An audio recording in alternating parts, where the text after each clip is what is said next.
Bonsoir mesdames, bonsoir mesdemoiselles, bonsoir messieurs. Bienvenue dans ce nouveau numéro des Sport Stars sur Nyota Télévision. Pour les sommaires, retenez que les léopards de la République démocratique du Congo ont fini en beauté leur stage du Maroc avec à la clé une victoire 3-0 face à la Sierra Leone. En amical, le Football Club Saint-Éloi Lupopo a battu la sélection A rwandaise par la note de 3-1. Nous allons en parler tout au long de cette édition. Messieurs et dames, c'est donc tout pour le titre. Et je l'annonçais tout à l'heure en début de cette édition, l'équipe nationale congolaise de football a livré un match dans le cadre de la journée à FIFA. Les Congolais ont battu les Sierra Leone par la note de 3-0. Ben Malangongita, Edo Kaembe et Elia Meshak, ce sont là les buteurs du côté de la République démocratique du Congo. Au terme de ce deuxième match livré par les Congolais, les sélectionneurs principaux de la RDC, Sébastien Desabres, est revenu sur les stages des Congolais du côté de Maroc. Alors je vous propose cet extrait que qui est encore Poto nous propose. Je pense qu'on a fait un bon match dans l'ensemble. On aurait pu peut-être ouvrir le score, se mettre à l'abri un petit peu plus tôt dans le match, mais ce sont des matchs qui sont jamais simples à jouer.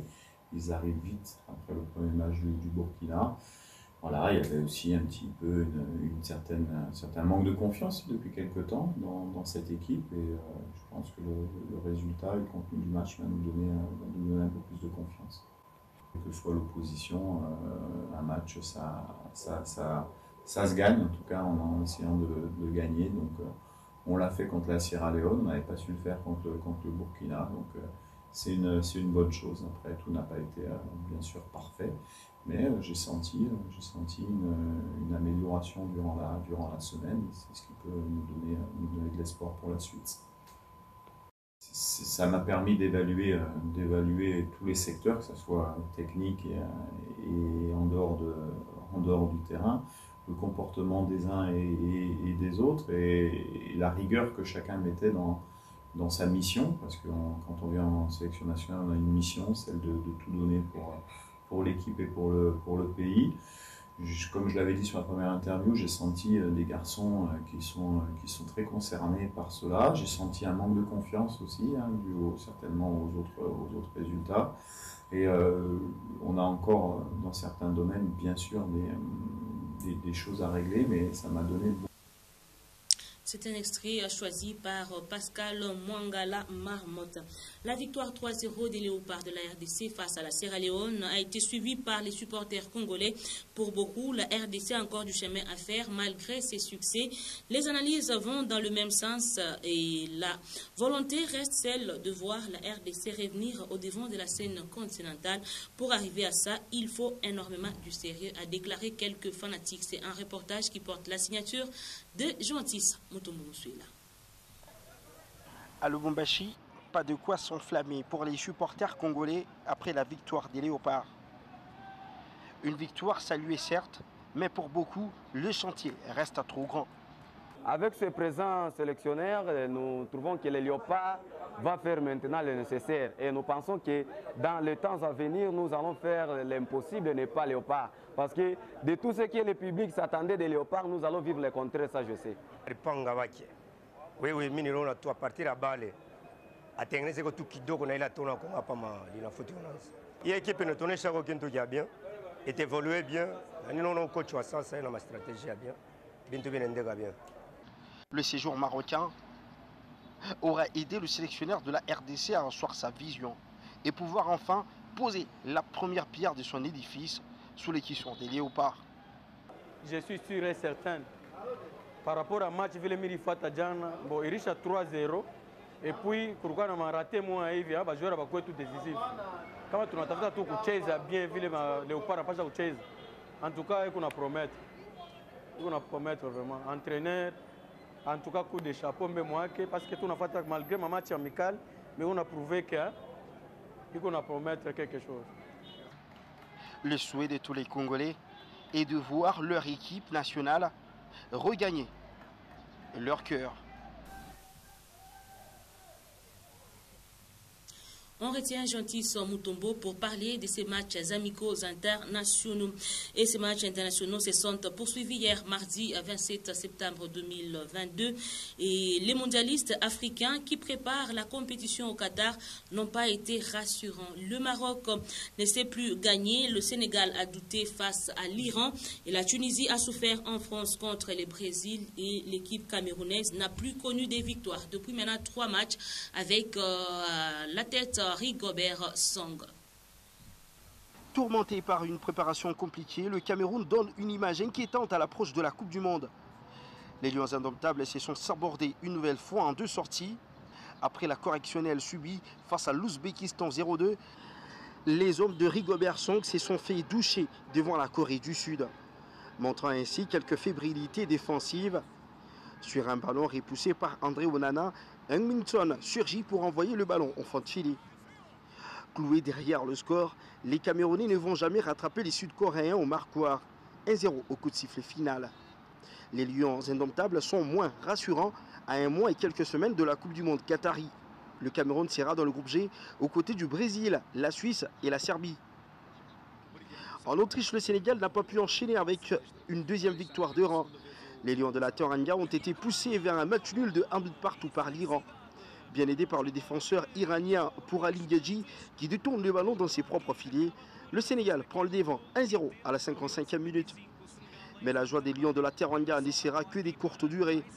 Sur une erreur de placement de Pape Abou Cissé, Azmoun remet les 2 équipes à égalité 10 minutes plus tard. En 2 matchs amicaux, le Sénégal s'est un nul et une victoire pour 3 buts marqués. L'autre mondialiste qui a passé une soirée à vite oublier, c'est le Maroc en Amérique du Sud. Pourtant euphorique lors de leur victoire 2-0 face au Chili, les Lions de l'Atlas sont restés muets devant le Paraguay. La Tunisie, quant à elle, prenait une leçon de football à Paris, au Parc des Princes. Les Aigles de Carthage ont ramassé 5 fois le ballon dans leur filet. Neymar, Richarlison, Rafinha ont martyrisé la Tunisie. Revenu à 1 partout sur un but de Tabli qui recevait un amour de ballon de Ben Slimane. Après ça, les Aigles de Carthage ont été décevants. La Seleção s'impose 5-1.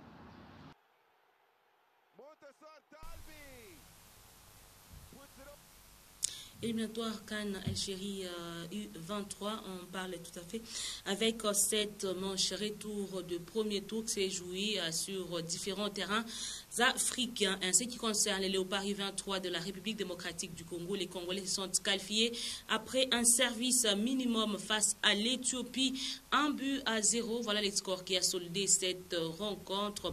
Et à part ces résultats, d'autres matchs se sont joués. L'île Maurice a perdu à la maison devant le Mozambique, 1-2. Victoire à la maison du Togo face à la Mauritanie, 2-0. Gambie, Burkina Faso, 1-2. Rwanda, Libye 3-0, Seychelles, Madagascar 1-7, Niger, Cameroun, Niger, Guinée, Bissau 4-2, Soudan du Sud, Tanzanie 3 buts partout, Namibie, Angola 0-6. Et les calendriers déjà est connu pour les seconds tour de ces éliminatoires qui vont commencer du 21 au 23 octobre prochain. Le Nigeria recevra à la maison la Côte d'Ivoire, le Soudan sera l'hôte du Bénin, la Tanzanie s'offrira le Nigeria, la Guinée matchera l'Ouganda, les Swatini sera l'adversaire de l'Égypte, la Zambie sera dans les collimataires de la Sierra Leone, le Togo jouera l'Afrique du Sud, les Congo matchera la Tunisie, la RDC, notre pays, jouera l'Algérie, le Mozambique s'offrira le Ghana, le Burkina Faso sera l'hôte du Sénégal, le Rwanda affrontera le Mali, le Madagascar jouera contre les Gabon et enfin l'Angola sera l'adversaire du Cameroun. Et sur un tout autre chapitre, le Football Club Santoula Lupopo poursuit sa pré-saison au Maroc. Les Congolais ont livré un 7e match sur place. La sélection du Rwanda a servi des sparring partenaires. Jean-Marc Makoussou a tout seul assigné un doublé dans cette rencontre-là. Les temps forts avec Michel Mayo. Jean-Marc Makoussou était très attendu face aux Amavubi du Rwanda. L'attaquant de Viette a prouvé encore une fois qu'il peut porter les costumes des buteurs maison. Le meilleur buteur de la pré-saison cheminoise a mis à profit ses 60 minutes sur le terrain pour planter ses 2 buts. Il va reprendre un dégagement manqué par les Rwandais. Makoussou enfonce les cuirs au fond des filets. On joue la 55e. Les Dossards 32 fait une belle lecture de l'action. La balle du coup franc repoussée par les portiers adverses est reprise par l'ancien joueur de MK qui signe son doublé en 6e but en pré-saison. Kabangu Moulota est l'autre buteur des jaunes. Les nouveaux capitaines des Congolais scoraient matinalement. Ils bénéficiaient d'un superbe débordement de Josué Kazema pour frapper à ras de gazon de la 7e minute. 3-1, Magasuba et ses hommes brisent non seulement la série des défaites, mais ils marquent l'histoire en étriant la sélection rwandaise pour une fois. On va rentrer à Lubumbashi pour parler des corbeaux de Moïse Katumbi Chapwe. Après 2 saisons passées en Doula, en Zambie, les corbeaux de Mazembe ont repris l'essence de travail à Kamalondo. Et pour ce mercredi 28 septembre 2022, les hommes de Franck Dumas se sont entraînés sous les regards des supporters venus des différents coins de la ville de Lubumbashi. Étaient présents à cette séance Sam Kambwi et Mesha Kaembe. Ils proposent donc ceci. Pour la 10e fois cette saison, les supporters des Corbeaux ont brillé par leur présence au temple de Badiangwena. Plus de temps à perdre dans les clans de Corbeaux. Après 2 semaines passées à Ndola, le TP Mazembe poursuit sa pré-saison à la maison dans son temple de la Kamalondo. Dumas et ses hommes n'ont qu'un seul objectif, celui de remporter la Ligue des Champions, mais aussi la 28e édition de la Vodacom Ligue 1. Pour certaines fans venues pour la circonstance, pensent que l'équipe dégage déjà de bons signaux. Mazembe, c'est un grand d'Afrique, c'est un grand du Congo, ça doit toujours promettre. L'espoir est permis quand on s'appelle Mazembe, mais il faut faire les choses avec beaucoup de professionnalisme. Parce que les autres équipes aussi sont en train de venir, de monter en puissance. Nous ne voudrions pas voir le Mazembe de l'année passée, où on venait avec beaucoup d'inquiétude. Je crois que l'investissement qui a été consenti par le président Moïse Katumbi sera payant. Comme par le passé, on a vu des joueurs qui sont venus, qui n'ont pas tardé à s'adapter, comme les Given Singuluma, dont on ne peut pas regretter l'investissement. Mais il y a de ces joueurs qui sont là 5 ans, 3 ans, qui ne produisent rien. Comment on peut avoir un attaquant de pointe qui vous joue 15 matchs pour marquer un seul but? Ça ne peut pas fonctionner comme ça. Je crois que la solution doit être trouvée avec le nouveau venu. À quelques jours de son entrée dans les interclubs de la CAF, l'équipe de Moïse Katumbi semble trouver déjà un bon dynamique dans son système de jeu. C'est dans une ambiance bon enfant que s'est clôturée cette 2e séance d'entraînement ouverte au public. Toujours avec Sam Kambo, on va parler de Corbeau Dames. Après avoir décroché son ticket pour la phase finale de la Ligue des Champions Dames, le football club féminin Mazembe s'active donc déjà avec la préparation. Ce mercredi 28, les protégés de Jeff Kapondo ont livré un match amical face à la Katumbi Football Academy, match soldé par la note de 7-0 pour les comptes des académiciens. Reportage. Vainqueur du tournoi INIFAC en zone Afrique, le Corbeau Dames de Mazembe n'ont plus de temps à perdre pour préparer la phase finale de la Ligue des Champions. Les filles de Magui Safi ont perdu un amical face à la Katumbi Football Academy sur un score large de 7-0. Une défaite qui permet à l'entraîneur Magui Safi d'en tirer des leçons pour la suite de la préparation. Pour nous, c'était donc notre objectif était de voir comment est-ce que les joueuses vont se comporter après ces grands championnats. Mais ce que nous venons de voir, nous avons encore le temps de les préparer. Donc on a eu donc sur le plan physique d'abord, jusqu'à présent ce n'est pas encore, les joueuses ne sont pas encore en super forme et aussi quelques difficultés sur le plan technico-tactique que nous allons essayer d'arranger. Donc c'est notre premier match amical. Nous aurons le temps d'arranger pour faire mieux dans le match qui va suivre. Juste après la rencontre, les filles de Jeff Kapondo s'est vu surprendre par l'entraîneur de la CAIFA, Jean-Claude Loboko, qui a profité de l'occasion pour remercier Madame Denise Zunino pour son soutien. Comme vous savez tous, nous étions partis en Italie. Nous avons remporté la coupe, mais avant tout ça, il y avait toute une grande organisation. Donc il y a Madame Denise qui nous a énormément, beaucoup, le mot est faible, beaucoup aidé, qui nous a permis de partir à l'Italie, de gagner la coupe, de bien vivre ensemble. Donc je voulais vous la présenter et surtout la remercier de tout ce qu'elle a pu faire pour nous parce que, comme je vous dis souvent, il ne faut pas être ingrat. Ok ? Vous êtes sur le terrain, mais autour de vous, autour de nous, il y a des personnes qui nous permettent de faire des grandes choses.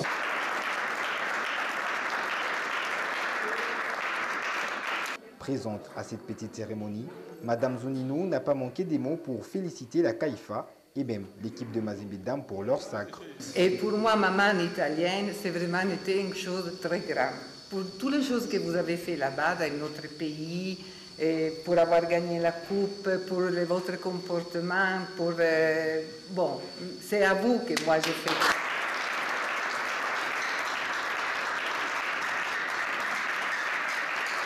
Je vous ai dit les jours avant de prendre l'avion, vous avez gagné la coupe, c'est vrai, mais j'espère que ce n'était pas la première et la dernière fois que vous veniez encore en Italie, mais qu'avec notre coach, vous allez venir encore beaucoup d'autres fois pour gagner encore beaucoup de coupes. Maillot de la finale.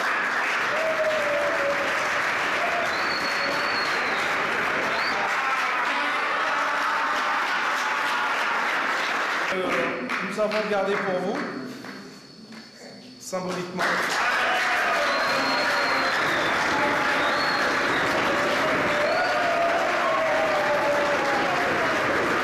J'en profite pour dire encore une fois à l'équipe de les filles qui sont vraiment, eux aussi, la fierté pour tous nous.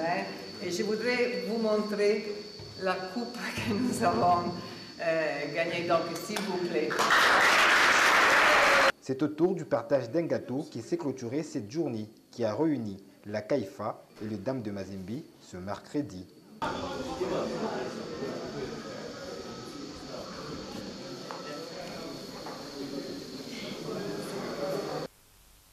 De son côté, le cercle sportif Don Bosco continue la préparation de la Ligue nationale de football dans les stades tout-puissants Glébert Mazembe. Ceci à l'absence de son entraîneur principal, Eric Chibassou, parti pour les Léopards, pour la sélection avec les Léopards U23. Et pour l'instant, c'est David Mwakassou et Balthazar Kungila qui sont en charge de l'équipe. Les nouveaux joueurs du CS Don Bosco continuent leur période d'adaptation. Pour les staffs techniques, tout semble aller plus vite que prévu. Gentil Moutombo. No English. No, no, speak English. Yes, speak English. Ask me. Speak English. Yes. Congo, world. La langue ne devrait sans doute pas être un problème pour Saka. Le Ghanéen a l'air de bien s'intégrer dans sa nouvelle famille. Arrivé il y a peu, le milieu de terrain de 20 ans, prêté par le TP Mazembe, commence à prendre ses marques tout doucement. Dans un effectif composé en majeure partie des jeunes joueurs, Faisal Saka s'y sent bien et la progression s'est faite tout seul, explique David Mwakassou, coach des Salésiens. Oui, ça progresse, ça se passe très bien. Ce qui est bien parce que les anciens et les nouveaux se sont familiarisés. Vraiment, c'est une grande famille. Ça a été vraiment rapide, l'intégration. Pour le staff technique, les nouveaux veulent mériter leur place et cela au prix de beaucoup de sacrifices et de volonté. Ils ont beaucoup progressé, surtout les nouveaux, ils ont beaucoup progressé. Évidemment, ils sont arrivés, ils ne savaient pas où mettre le pied. Et dès le début, avec la philosophie mise en place par le coach Eric Chibassou, petit à petit, ils ont commencé à progresser et maintenant, ils maîtrisent la philosophie. Être dans l'ADN du jeu que produit l'équipe de champions Katumbi, c'est le seul souci que se fait le banc des Salésiens à l'approche du démarrage de la saison en Ligue nationale de football. Chaque profil des nouvelles têtes est étudié par Eric Chibassou et sa suite. L'objectif est de trouver un groupe équilibré en termes de qualité sur le terrain.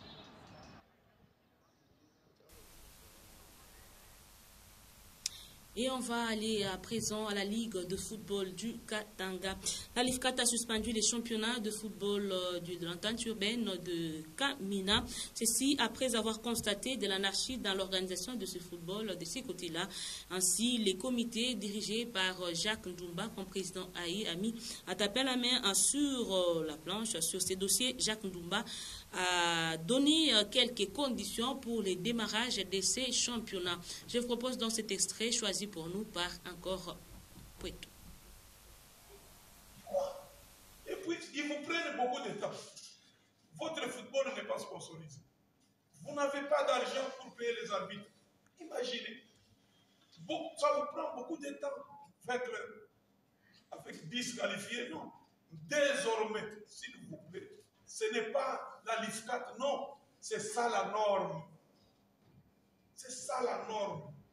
Un parent pauvre n'a n'amène pas son enfant à l'école. Si une équipe n'est pas en ordre avec la FECOFA, en deuxième lieu avec la BIFCAD, en troisième lieu avec vous, ne les prenez pas. Mettez-les à l'écart, organisez votre championnat propre avec des équipes qualifiées, des joueurs bien qualifiés. Et à l'entente urbaine de football de Lubumbashi pour terminer. Les clubs de Lubumbashi poursuivent leur préparation pour bien aborder les championnats respectifs qui va démarrer le 2 octobre prochain. Cela sauf changement des dernières minutes. C'est mercredi. L'équipe d'Ecofoot Katumbi a étrié la formation de l'Union sportive Atari. En amical, bien sûr, ce match est soldé sur la note de 8 buts à brosse. Encore plutôt. À quelques jours du début du championnat, l'US Atari continue à parfaire sa préparation. Les unionistes ont choisi Ecofoot Katumbi, les récents champions de la Supercoupe de Lubumbashi, pour évaluer les niveaux du club. Inexistant durant toute la partie, l'équipe de la Katuba a encaissé 5 buts en première mi-temps avant d'en prendre 3 en seconde période. Pour Dominique Ngongo, entraîneur de l'US Atari, les débuts tardifs des entraînements seraient à la base du manque de rythme. On a repris l'entraînement en retard puisque on va mettre action et comité, on ne peut pas avoir comité à ça. Maintenant, pour reprendre les entraînements, on est en retard puisque l'équipe est sur un entraînement zamani chez la troisième semaine. Alors le championnat il a débuté les deux, vendredi, samedi, dimanche. J'ai débuté ça. Maintenant, tu as tout en retard. Tunaweza kuwa hii preparation tunachanga bio hizo mixed. Objectif hatari kupaile puisque uso mama puisque hatuna mambo tena ya kucheza classement. Tunachezea hapa sasa tunachezea hatuchezee manchi hatuchezee classement. Classement parmi les 3 premiers. Hii ndio tunafundisha juu ya année prochaine juu parmi les 3 premiers. Pour les staffs des écoliers, cette rencontre aura permis de donner du temps de jeu aux autres joueurs. A noter que le début du championnat de l'entente urbaine de football de Lubumbashi démarre le 2 octobre prochain 2022, sauf changement des dernières minutes.